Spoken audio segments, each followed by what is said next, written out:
Today we are in one of the best schools of the country. This school is not only known for its exemplary academics, but also for its co-curricular activities and an amazing alumni network. Today we are in Loyola School and we have amongst us Father Vinod Fernandez, Principal of Loyola School. Father, welcome to this episode of TVC Gupshup, and we are starting an education series of podcasts starting with you. Thank you Father, so the much. first question would be your journey as a principal to Loyola School. What is your journey? Yes, I have an interesting journey. I am basically from Mangalore, Karnataka, and it was actually my desire to be a Jesuit priest that brought me to Jamshedpur. And we have many years of long formation training program. So in between, we have some kind of training experiences. So we are sent to different schools. So I was at the St. Xavier's High School, Lupungutu, that is in Chaibasa, as well as one in Saranda Forest, that's called St. Ignatius School. There's both a Hindi medium school. I was sent there as a teacher and a hostel warden. So that was my first real teaching experience where I really fell in love with school education. And I realized that school education can make change or make difference in the lives of students, especially those who do not have the opportunity. And I learned many things from students, and then onwards, my focus was on school education. Thank God, my society, that is Society of Jesus, and my provincials were very good, and I got opportunity to travel around, especially to the US for my Masters in Education Leadership program. And later on, I also got a chance to do my PhD in Education Leadership at Fordham University, New York. In between, I was in Odisha. I had experience of learning Odia and to teach in Odia in Kandhamal area. Then I also was in Dhanbad, the Noble School, Bulli. And since 2022, I am at Loyola School, first as a vice principal and now since last year as a principal. So I'm happy to be here. It's a lot of learning experience and I'm continue to learn. Right, and so as a Jesuit, you get a lot of exposure also in this field. Absolutely. So as an educator in a prominent Jesuit-run school, what are the core values that you think has shaped Loyola School so far? Loyola School is one of the 400 plus Jesuit schools in India. Mm-hmm. Around the world, we have about 800 plus Jesuit schools. Along with that, we have very different education networks called Pe Alegria, Cristo Rey, so on. We have different JRS, Jesuit Refugee Service. So our school educations based on or inspired by St. Ignatius of Loyola, that's why we are Loyola School, and his companions from since 1540 onwards. I mean, the Society of Jesus was started 1540, and Jesuits there were involved in Jesuit education, school education, and we have first schools in 1548, also Goa as well in Messina, Italy. And so we have a long historical traditions, spiritual traditions. So Loyola is based on that long history and traditions. So we follow certainly the values that can nurture our children to become wonderful human beings. That's why character formation is an important aspect of our education, holistic development. So these are the values we follow. Along with that, certainly we want them to grow in love, compassion, care for one another, especially those who are needy. That's why our vision is about that, school vision, make them competent citizens. But at the same time, we want them to be concerned about the few people, those who are weak and vulnerable, marginalized. If you see the main gate, we have put our motto, in caritate et justitia. What does that mean? In charity and justice. Okay. So we want them to practice charity, but live for justice. So what is the comparison like education even in our times and now? What is the change and what transition do you see? There are a lot of transitions. I would say there is a generation gap has happened. And one of my PhD professors used to say that each generation comes up with its own strength and challenges. So each generation, our generation, we had our own strength and challenges, and same way current generations too. So if you look at the school education, there's a lot of changes has happened in terms of the world around us, especially the technological revolution, social media, Now we are talking about AI, robotics, and so on, and the way students communicate, the world around that is has changed a lot. So the school education has to change accordingly. Unfortunately, is struggling. I would say school education around the world, not only here, because I was in the US for about 8 9 years, about 8 years, and I've seen they too are struggling. Though there are some parts of the world, they call it like Finland or Scandinavian country, they are so-called best education system, but they have their concern, their issues. The system there may not work for us because we are coming, our students are coming from a very diverse culture situation. So how do we provide education for them today? So that is a really challenge. And I think Loyola is trying to understand that and provide them holistic education. Certain basic things remain same because, for example, as I said, we have a tradition, we have good education, teaching, learning, but at the same time, we have various activities, clubs, sports. If you see, we have our diary. This is our school diary. If you look at into, we have about 27 clubs. So I encourage students to join at least one club and learn from. So that is a one thing. But then also, I think technology. We are asking our teachers to update themselves or upgrade themselves, use technological modules, video models, learning lessons. So we have Teach Next, and as well as we have extra mass contract with them. So they provide us online lesson plan. Our teachers are trying, but I think I'm not really happy because there are other challenges, because we are stuck with the curriculum, syllabus, they have to finish that, and there are 40-50 students. How do you handle them? Biggest challenge today is how do you manage our children today? It's so different. Earlier, people have great respect for teachers. They would listen to them. But now they do respect. But the thing is, they are restless. Yeah. Now we talk about ADHD, and they're so distracted with the mobiles, their schedules, and parents have no control. Some parents say, Father, we don't know what to do, how to make them understand. If you say anything, they react. Sometimes they think of doing something else, even committing suicide. They threaten. Yeah. So parents are helpless. And nowadays with this, unfortunately, it's needed RTE and POXO and POSH, and teachers are vulnerable. How much discipline we can implement. So these are the real concerns that there's a lot of things that is happening. Yes, that's a real concern that face. In how do we really help our children to grow? Then nowadays they are a problem with the depression, addictions with the various forms, especially digital addiction. Right. So various concerns are there. So it's a really challenging. I think that we are trying to figure out how do we impart education. And however, I'm happy. In Loyola as well as I think many schools that we are trying to give them holistic education through, along with the teaching and learning, this events, various event program. For example, if you see here, this is the Loyolian. This is a Loyolian magazine, which is designed by our students, and they have done extremely well, which in the past you wouldn't have able to do it that way. So now they are doing. But however, if you look at Loyola history, we had that from beginning Loyola Press. Students are involved in publishing. So it continues now, but in a little different way. They are making use of technology. They are using ChatGPT. They are using. So this one. I was actually coming to it, ChatGPT, and your school has a story that you were saying me yesterday.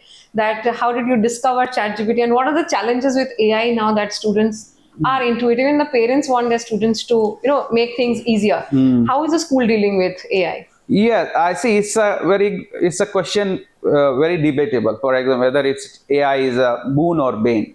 You can argue in both ways. Just like nuclear energy, is it a boon or bane? It depends how do you use it.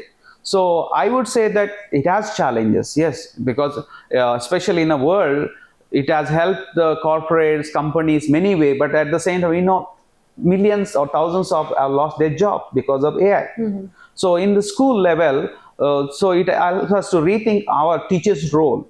We cannot really stop from students using the AI, just the way we cannot stop them using mobiles. Though we are trying to control the use of mobiles in the school. Sometimes we do back check and all. But what we want them to learn, like I personally want them to learn, is use it appropriately. Like we in Jesuit tradition, according from Ignatius Loyola, we have got a Latin phrase, tantum quantum. That means as far as it is helpful. Okay. So if they can use chat gpt, if they can use mobile to for their learning, it is good. It's very good.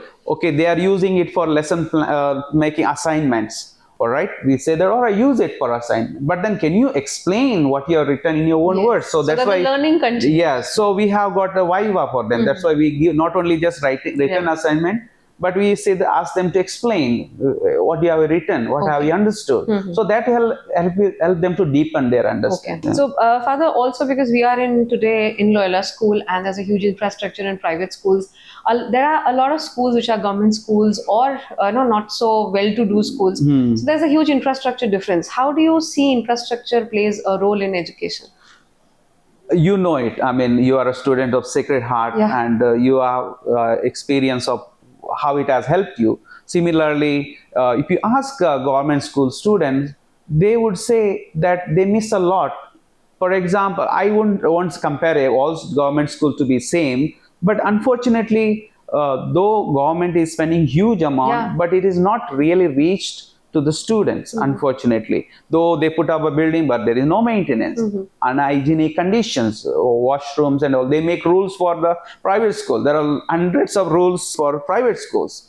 You do this, you do that. But when you look at the government school, no. Unfortunately, sadly, that is the case. But as I see that its infrastructure is very important, because for their learning, well-being, all those things. Nowadays, we talk about safety, whether our campus is safe. Right. That is very important. Secondly, to enhance their learning, whether we have technology, whether we have proper library, or whether labs, or sports facility, ground, on all those things. Like we have Loyola, thank God. I think from the beginning, our fathers and the school management have tried to invest a lot for the development of students, and we have helped by others to Tata Steel, as well as alumni and benefactors, well-wishers. And that's why we have got a well equipped of infrastructure in many ways. I think there is still more to grow, but if you look at, we do have excellent infrastructure. We have got libraries, labs, I mean, certainly technologically equipped classrooms, and we have got you see that Platinum Jubilee building which has come up recently last year. With we have got interfaith prayer hall. We have the indoor badminton court, Fazy Auditorium. We have started this year robotics, Dr. Kalam Future Lab. Right. A lot has happened in the past 10 years. Yes, digital library. So we are coming, and then much more now we are working towards a Tarumitra Club, a Tarumitra Center. Yes, as not yes. We started Tarumitra Club last year, but we are coming. It's a huge project for us, and we see that it's a need of today, where our children realize their responsibility towards Mother Earth, that they need to connect with the nature, Earth, that they learn to protect the Earth, because for their own survival and survival of the future generation. So I've always rather thought about it. Why not schools introduce environment as a subject, or maybe again, practical lessons. So I think Tarumitra Club will be that that platform for students where they understand a lot of things. Yes. How they are attached to Mother Nature and the Earth, and do a lot of activities also. So was that the intention behind introducing? I wanted our school to be part of a huge, larger movement, which was started in Patna in 1988 by a group of students under the direction of Father Robert Athikal. Right. Patna, they used to, cut a lot of trees, and it's the students who went out of their way, out of the classroom, to protect the trees, and they were quite successful in doing that, and it has spread out. I think in more than 800 plus or 2,000 schools, I don't know. A lot of schools are involved in that. I wanted Jamshedpur. It was started some time back, but I wanted to revive that. And what we want is not just having one or two activities here and there, which we are doing, planting trees and saplings and all those things. But we want them consistent program that will bring real change. So what we are planning is, we have a land in Mango, thanks to Jamshedpur Jesuit province, which is willing to provide that land for us.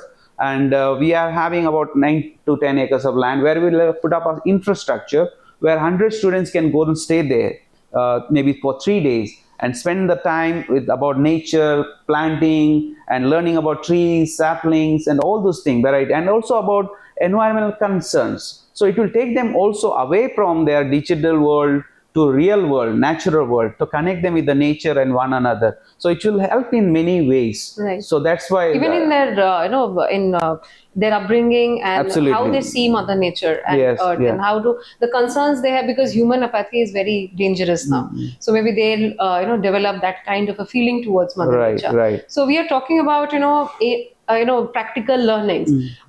NEP has been implemented 2020, and now it is across the country.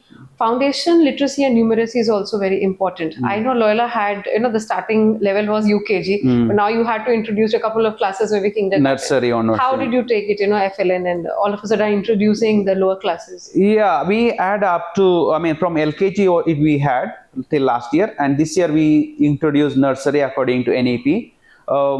But I think it's NEP has come up with a lot of good things, ideas, and practical ways and means to help our children to learn according to today's time. That's what I think we have been talking about, how we can update our education, school education, according to the needs of our students today, or means needs of current generation. So in that way, foundational learning literacy is very important, which we have been already doing it. But then how do we do in a different way that our children learn? So what we have introduced, I think also the books have come, curriculum books we have got, which is according to the NEP based. I mean, what they are suggesting, how do we involve students' curiosity, how do we use their what they call curiosity to learn, to something differently, art and craft, or learning aids. Our teachers are using a lot of learning aids. They're also using activity which can be done in groups, small groups, hands-on learning. Also, we have modules. I already said that smart classes modules which support their literacy and numeracy. So I think that's what we are trying to do it, so that we see that our children are learning. And we are also introduced this year, also we call it Kaka books, that children against child abuse books, Okay. which are helping children to know about their own well-being, their also rights, how can they protect themselves against abuse, and also to how we live in a community of diversity. So they learn from early on, and there are activities are involved where they learn about so-called bad touch, good touch, but then in a different way, so that how do you learn to respect one another from our Right. childhood, what we can do, what we cannot do. So these are the things we are Right. So working it's to. like, we say that school is not only for academics, but a lot many other things. Absolutely. I think that will pave the way for them to grow. And also, national education policy stresses also on mother tongue. We being in English medium schools, there has always been a thing that speak in English, this is an English medium school. What is your take on that? How are you promoting, or what are you doing on that? I believe it's really a challenging thing to do at present. Though we have English as well as Hindi from the beginning. Right. So they have mostly English classes, but also one subject in Hindi. So they learn about to communicate a little bit in Hindi and also English. So the challenge would be here, being an English medium school, medium of instruction is in English. How do we teach both in both languages? So-called bilingual language. But another challenge comes is, which mother tongue are we going to use? Right. Hindi is not their really mother tongue. Yeah. So that's a real challenge. And that in a country like India, where you have so multiple dialects and languages. So even if you say Hindi being a state language, it's a foreign language for some. Yeah. So however, we do want them to learn in both English as well as Hindi. But my priority currently, I would say, if you ask me, is English as far as. Why? Some of our students coming from first generation families who have not attended English medium school, unlike earlier. Right. There is no so-called, we don't have interviews and all, now lottery system based. Yeah. So our children come from different background, and some of them first generation English speakers. So now we know that if they don't know language well, they cannot do well in their studies as well as later on.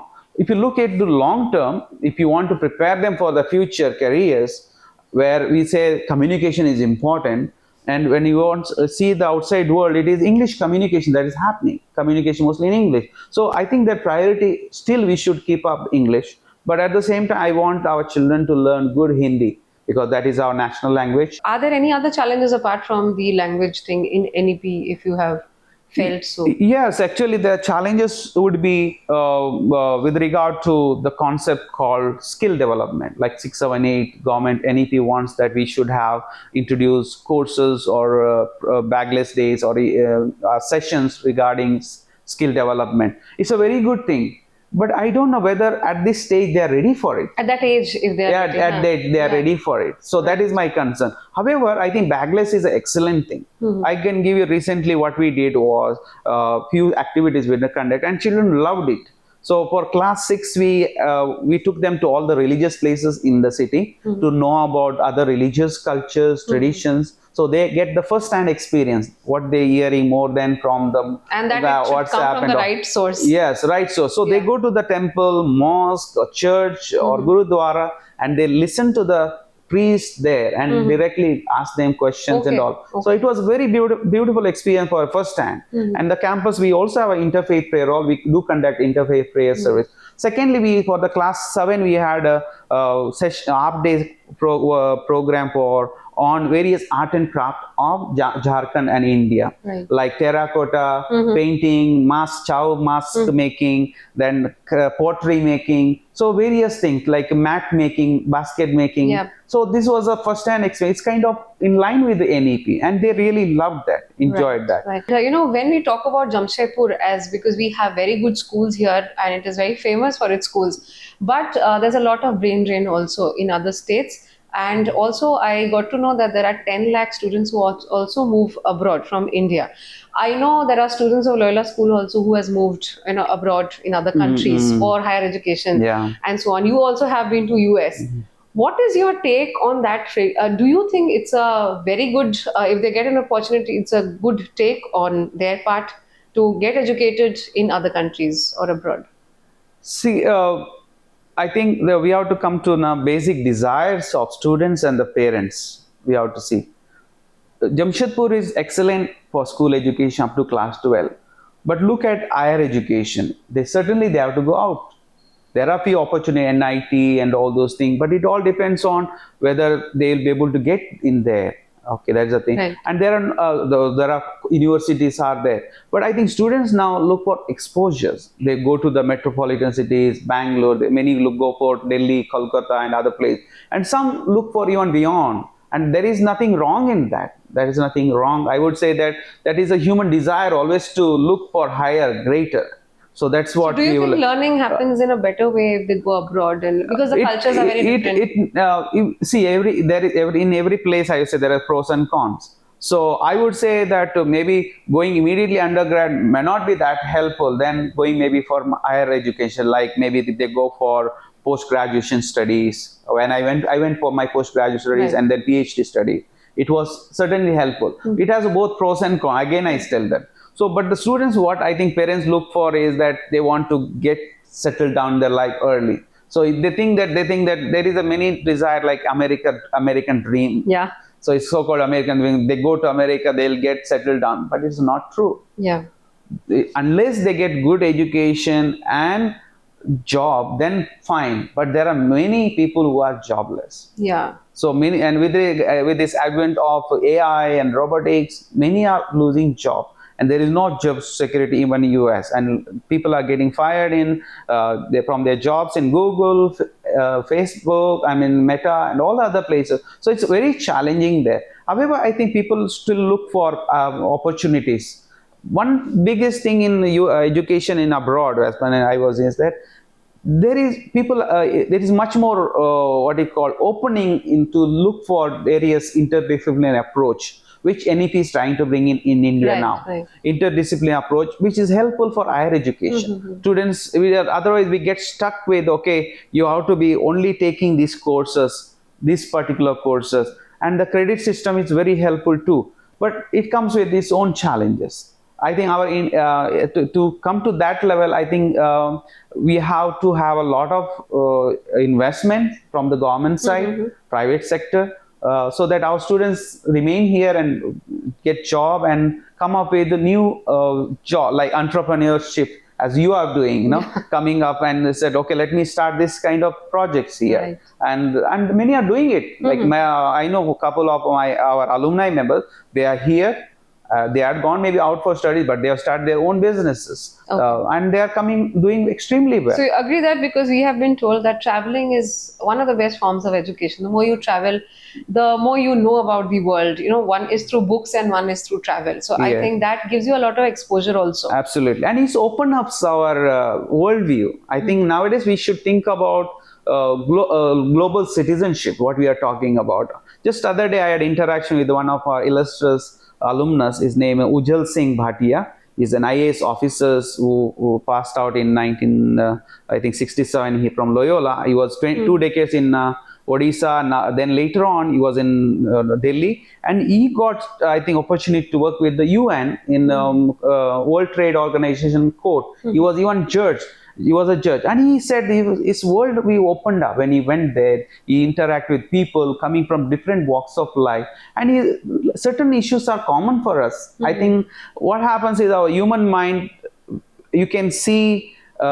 You can look down and see the rock or stone, or you can look up and see stars and say, oh wow, it's amazing. Or you look down, okay, we can bring into our small gender inequality issues. I mean, the sense of you are different, I am better, superiority complexes, what you call with regard to religions, traditions. You can bring into those kind of things, walls or divides. Or we can say that, wow, we have such a diversity and we can learn from each other. That's my experience has been being in the US, that I interacted with people from different parts of the world, because their people come from different parts of the world. Right. You learn about them, their country, their culture, their views, and it says that everybody wants to live in peace.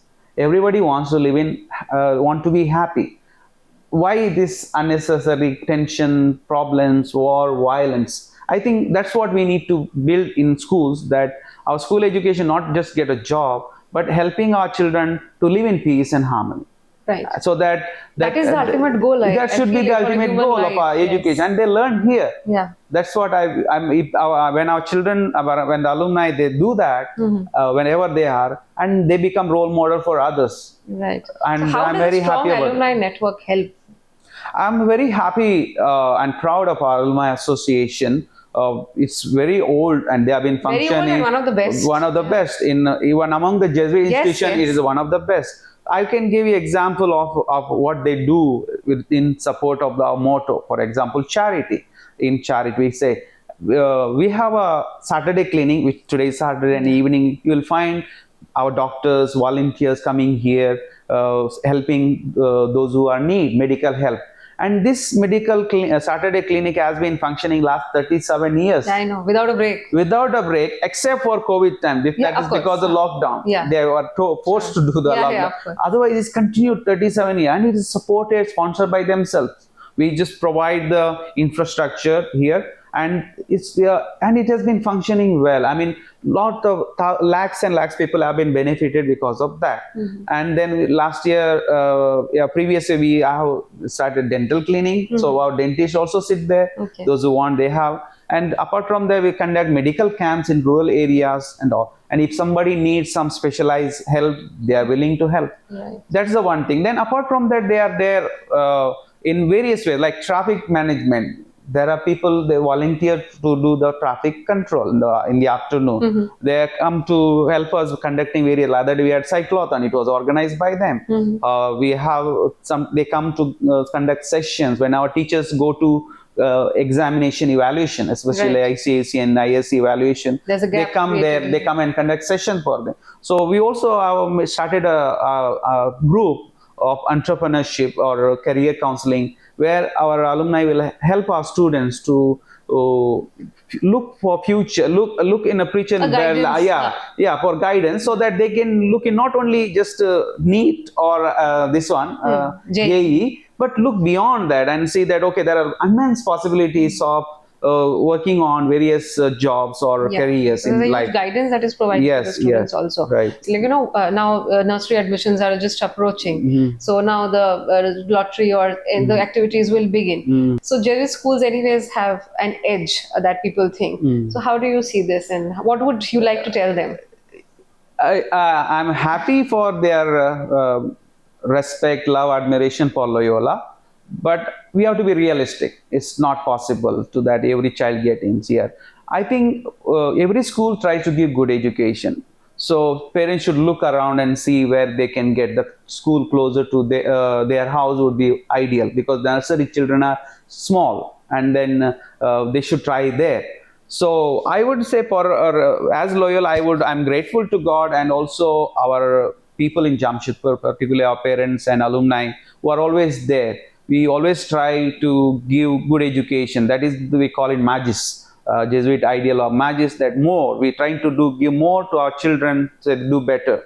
But at the same time, we not everybody able to get that education here, and neither I would don't say that we are best in everything. Loyola, I would say we are one of the best, and there are areas we are doing well. We are happy about that, but there are areas we need to learn. So there are other schools are doing well in some areas. So I am more inclined towards learning about other schools, what they are doing well, so that I can learn from them. Ultimately, what is best in terms of learning? Our children should get safe and conducive environment for learning. They need to get better facility for learning this one, and teachers should get online, ongoing development, training program. All these things help our schools become best in the sense they keep on learning. I don't say there's a best school. It's always better. Always scope for learning. Always scope for learning. And Jamshedpur, I think we are proud to have good schools in Jamshedpur. And Father, three things. This is the last question. Three things that you think that is the USP of Loyola. About Loyola, there are so many lot of good things are there. I think what I think was our focus towards value education, means value based quality education is the hallmark, and we want our children to be happy. And we want them to be safe at the same time and learn, be the best they can. That's what we want, and that's why we have got a healthy, conducive environment, and we want to develop that, work on that, to make our campus safe for our children. The healthy school culture. That's the one thing. Secondly, we also have, as we mentioned about infrastructure, we have very good infrastructure. We are working towards improve it better day by day. We are trying to provide as many facilities as possible. Thirdly, I would say with regard, certainly our alumni is a big boon, support for us, but our teachers, dedicated, committed teachers, they try too. And we have got a very good management, school management. So we are working towards goal. That is, the goal is to our children should have a good education where our children are happy, safe, and they grow up as wonderful, good human beings. That's what, and good Loyolian, good citizens of country and world. That's what we are looking for. Thank you, Father, so much for being on this podcast, and especially because it's first in the series. So thank you so much for being on the podcast. I appreciate you and your team. Thank you so much. Thank you so much. So Father said that it's a happy child and a safe child. That is what matters. If you like the series of podcasts with principals of Jamshedpur schools, please do leave a comment, subscribe our channel, and tell us how we can improve in future. Thank you so much.